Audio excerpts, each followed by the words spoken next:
So you just installed Microsoft's Hyper-V. Now you're sitting there wondering, what do I do next? In this video, I am going to discuss how to set up your very first virtual switch, as well as your very first virtual machine. We're also going to install an operating system on that machine, just to walk you through that process as well. My name's Lincoln, and I am Awesomely Geeky. Alright, so the very first thing that you're going to want to do is you're going to want to open your Hyper-V Manager. To access that, you're going to go to your Start menu. You're going to scroll all the way down. You're going to have your Windows Administrative Tools. You're going to open your tools up, and right in there you'll see your Hyper-V Manager. You want to open that up. It's going to take just a second. Once that's open, it'll look very similar to this, especially if you're using Server 2016, which is what I'm running. Very first thing you're going to want to do, if you didn't do it during your initial install, I'd still go ahead and check it just to make sure, is you're going to want to open your Virtual Switch Manager. It's going to be right here.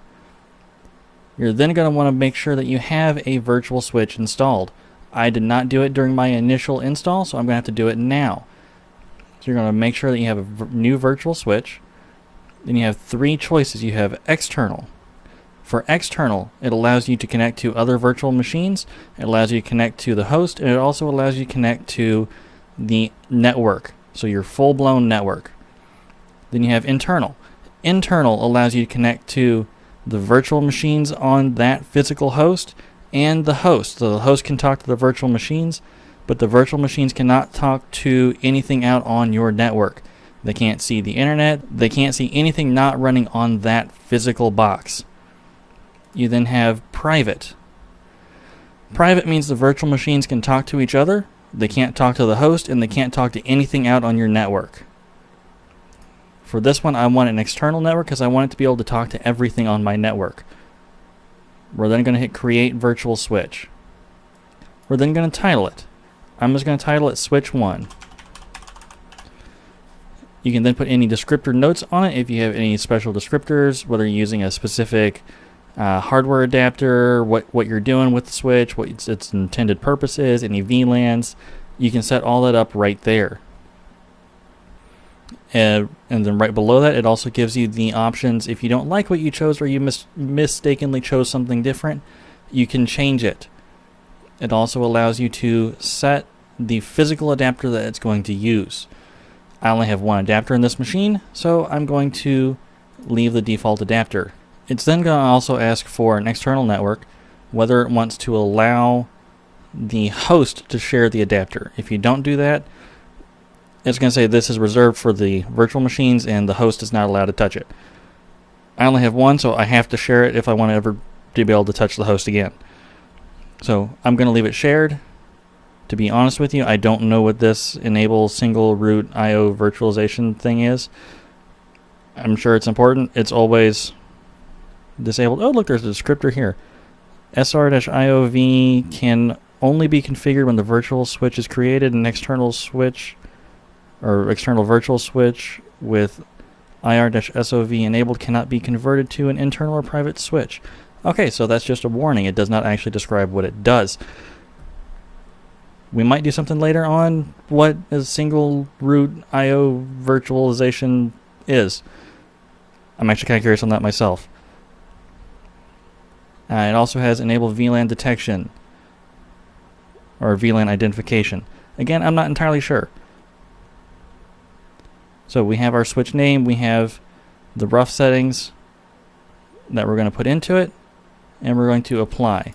And it's going to give us a warning because we're using a adapter that the host is connected to, and we're allowing it to share it. So it's going to say there's a pending change that might disrupt network activity. Well, I'm going to tell you it is going to disrupt network activity for just about half a second or so. And as I am remoted into this machine, we're going to see a small cutoff of my remote desktop. So we're going to hit yes, and we're going to wait for about a second or so. It's going to say applying changes. You can actually see that we're now not talking to the machine, and we're going to get a black flash, and it's going to come back in just a few seconds. There we go. So now we've created our virtual machine, or our virtual switch. So the very next thing that we're going to do is we're going to start the process of installing the very first virtual machine. So for that, you're going to go back to where you found that virtual switch manager, but you're going to go up just a little bit and you'll see new. We're then going to hit virtual machine. It also gives you a few other options. We can discuss those at a later time. This is just some information. If you want to read, you can. I don't think I've actually ever read that. We're going to name the virtual machine. You can name it whatever. This is not actually naming the host or the virtual machine. This is what you want to reference the machine as. I usually include my virtual machine name. So we're going to call this Windows 10. And let's come up with a name. We'll call it Windows 10-1. And it's going to give you the spot you were going to store the machine. I have already modified the default location for this to a drive I want to install all my virtual machines on. If that's something you're interested in, let me know, and I'll actually do another video on how to do that. If you don't like the default location, you can actually change it and just store the virtual machine in a different location. It's a checkbox. It'll give you a browse window, and you can now put it anywhere on the machine that you want, or you can even do a network drive. So I'm going to leave it in the default location, and we're going to hit next. Now you choose a generation. Generations are kind of important, and they're unchangeable once you set them. Generation 1 machines are like BIOS machines. They don't support UEFI. They don't support some of the newest features. They say they don't support the newest features. I'm not sure what the newest features are. I am actually only used to using Server 2016 version Hyper-V. I've not used previous versions. But Generation 1 supports both 32-bit and 64-bit operating systems. In my personal experience, I found Generation 1, if you're doing a Windows 7 machine, Generation 1 is the one to go with. Generation 2 doesn't tend to work for me. Generation 2 supports UEFI, supports the newest virtualization features, and it only supports 64-bit operating systems. We're doing a Windows 10 machine. I am going to go ahead and go with a Generation 2 machine because I'm going with a 64-bit version of Windows 10. It's now going to ask you about memory.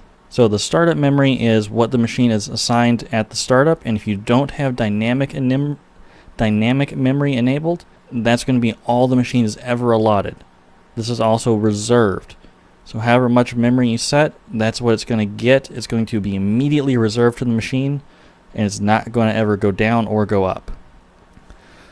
So I'm going to actually leave it at 1024 megabytes, which is 1 gigabyte. I'm going to go ahead and leave it there, and I'm also going to enable dynamic memory.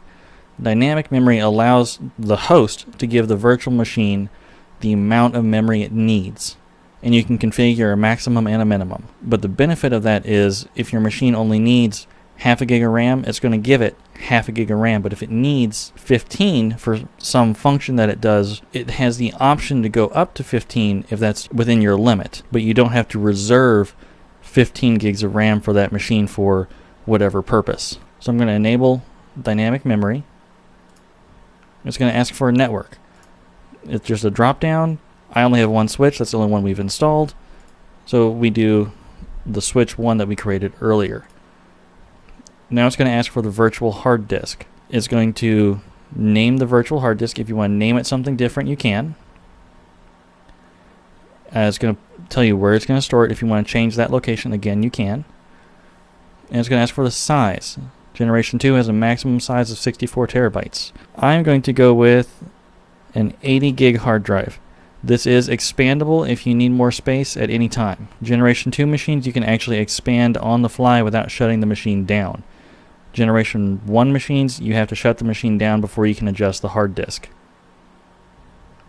It also gives you the option here to use an existing virtual hard disk. So if you've created a virtual machine somewhere else and you want to import it into this server, you can actually bring that virtual hard disk over, recreate the virtual machine, and you can attach that hard disk to that new machine. Or it has the option to, I don't want to do any of this right now, and we're going to do that later, which is the attach a virtual hard disk later. So we're going to go ahead and create a new virtual hard disk for this. Now it's saying you can install a operating system now. You can install it later, which is its default option. You can install it from a network-based installation server. So if you have something that does PXE booting, that'd be where it'd come from. Or you can install an operating system from a bootable image file.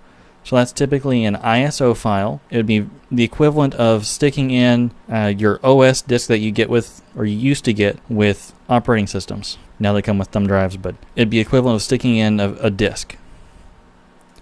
So we're going to browse, and I have mine stored on my desktop in an operating system folder, and we're going to go with the Windows 10 1709. And once you see that's in the file there, we're going to hit next. And this is finishing the machine. So now it's just plugging in all the settings that we made and changed and all its defaults. So now it has the machine there. And we're going to go ahead and go into its settings because it's got some defaults that we don't have the option to change earlier that I personally like to change, and I'm sure some of you will as well. So we're going to go into the memory. Oh, that's my bad. I didn't actually show you how to get into that. So you right click there, you right click on the virtual machine, and then you come down to settings. We're then going to go into the memory on the left hand pane, and it's going to have the default system memory, which is 1 gig, which I'm fine with, and its maximum memory, its maximum RAM, which is a lot. I've actually not done the conversion on this. Let me do that. So that's 1048576 divided by 1024. So that's 1024. It's saying its maximum is a terabyte of RAM, which is a lot. More than I would like for this machine to have. I want this machine to max out at 5 gigs. So we're going to do 5 times 1024. So that's 5120.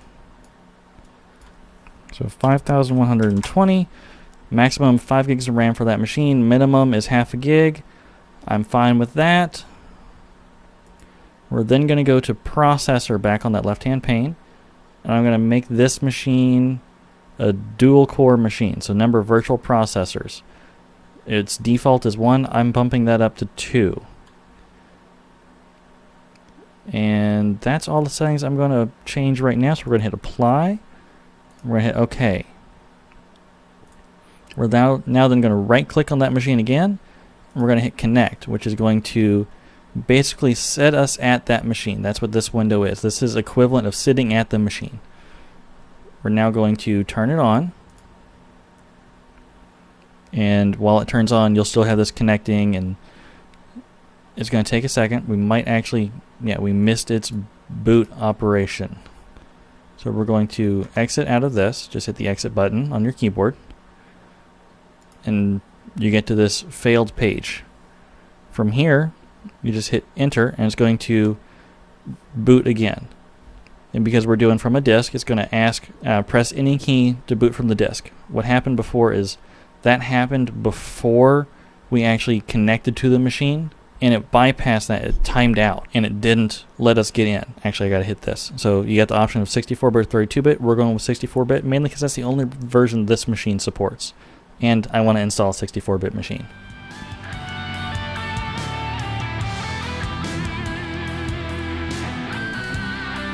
So now what it's going to do is it's going to boot up into the installation of the machine.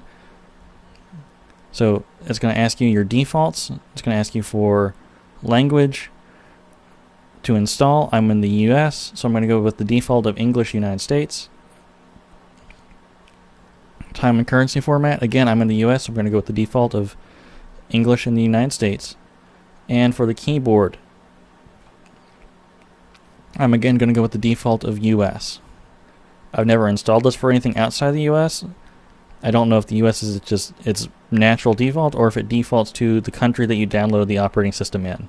But I'm in the US, so I'm going to leave all the defaults like so. Then hit next. It also gives you the option here to repair your computer.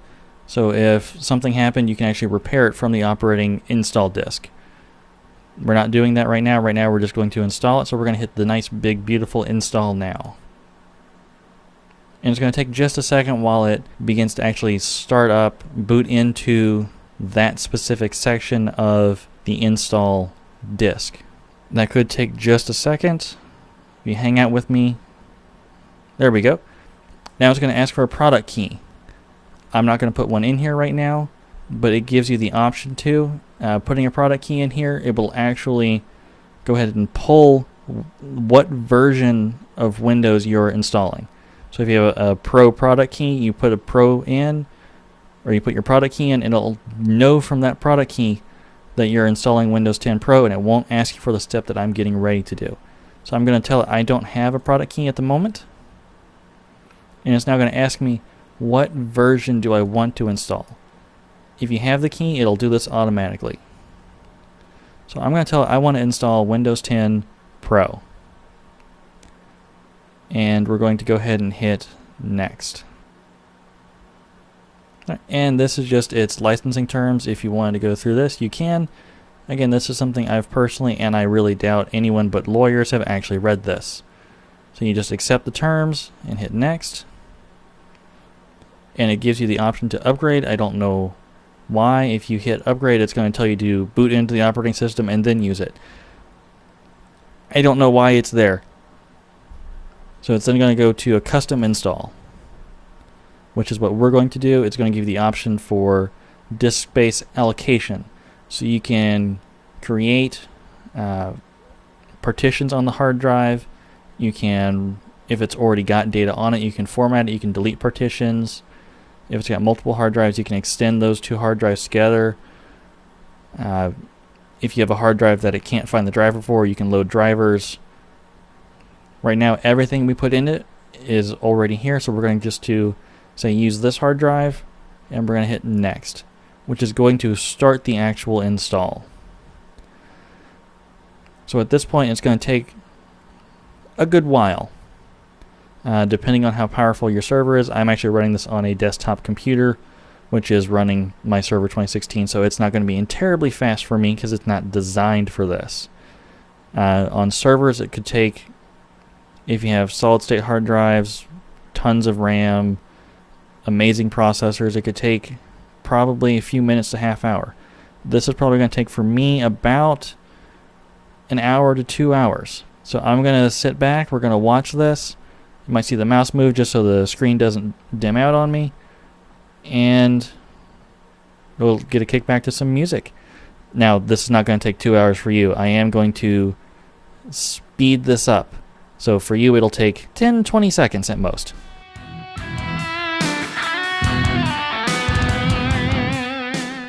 Alright, so now it's done most of the installation, and it's on the installing updates portion of it. Installing features, I've never seen it just do anything other than immediately pass on to installing updates.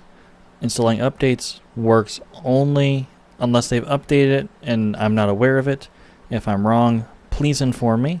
But installing updates only installs updates that are on the disk, so on your ISO file. Make no mistake, you'll still want to run Windows Update once you actually install the machine and get into it, just to make sure that you're fully updated and have all the latest security patches. So what it's doing right now is it's just finishing up. It will reboot here in just a second. Here's actually the restart now. I'm just going to bypass this countdown and restart now. Please don't do what I've done in the past and get impatient while waiting for this machine to reboot.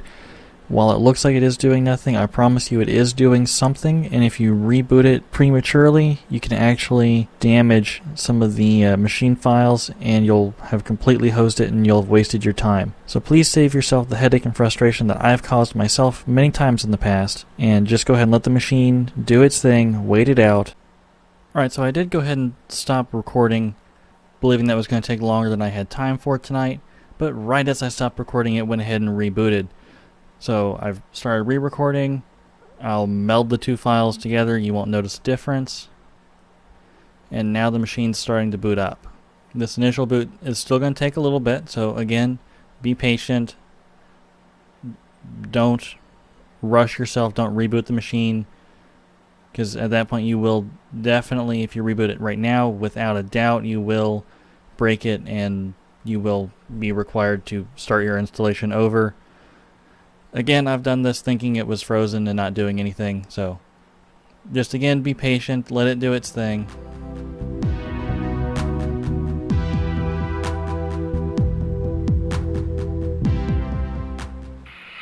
Congratulations, you've now installed Windows 10 inside of your virtual machine.